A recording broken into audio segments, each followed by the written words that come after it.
Many of you know that I grew up on a dairy farm in regional South Australia, firstly down near Langhorne Creek, and then we moved across to Woodchester, and then for the next, 20, 30 years, my parents ran a dairy farm near Jervois, which is near Murray Bridge, for those that are maybe a little unfamiliar with the geography. Well, we were certainly familiar with how to breed Friesian or Holstein cows. We didn't even cross them with Jerseys or Guernseys or Ayrshires or anything like that. We just kept that one breed. If the heifers had a bull that was used to get them in calf, and it was a Hereford or a Charolais or something of that nature, then those calves, of course, would be sold for meat. Now, this is an interesting time because Meat and Livestock Australia is investigating the potential of creating a viable dairy beef supply chain to add substantial value to dairy steers commonly sold into lower value markets.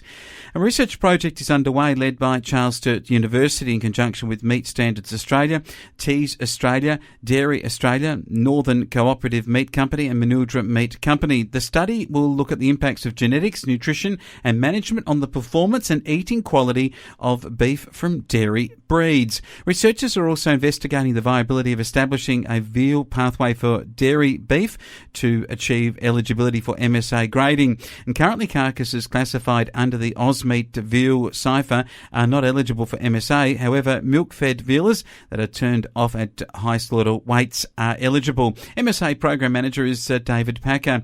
He's a doctor in this area, and he said the project aligned with MSA's long-term objective to make all cattle eligible for MSA grading, and it's designed to understand the eating quality potential of dairy cattle and management to optimise eating quality outcomes. And the project started in 2018 and involves cohorts of Jersey, Holstein Jersey Cross, Holstein cattle, all following a range of pathways alongside cohorts of beef breeds, including British and Euro Cross cattle. The first cohort of cattle has completed both low growth and high growth pathways, and these pathways are used with low cost and high cost feeding regimes comprising a range of time frames, and this with pasture feeding, feed supplements and grain feeding in feedlots to reach the target of 300 kilograms of carcass weight.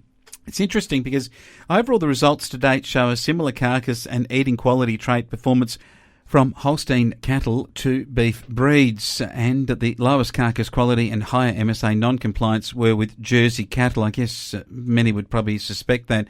This project will also explore a Spanish feeding treatment pathway with cattle intensively fed on a custom ration to reach a target of 300 kilograms carcass weight. Under this Spanish feeding condition, a live weight of 460 kilograms is obtained at 10 months of age. However, in this project, the feeding period will be extended to increase carcass weight in line with market requirements. So it's an interesting project scheduled to finish in 2022.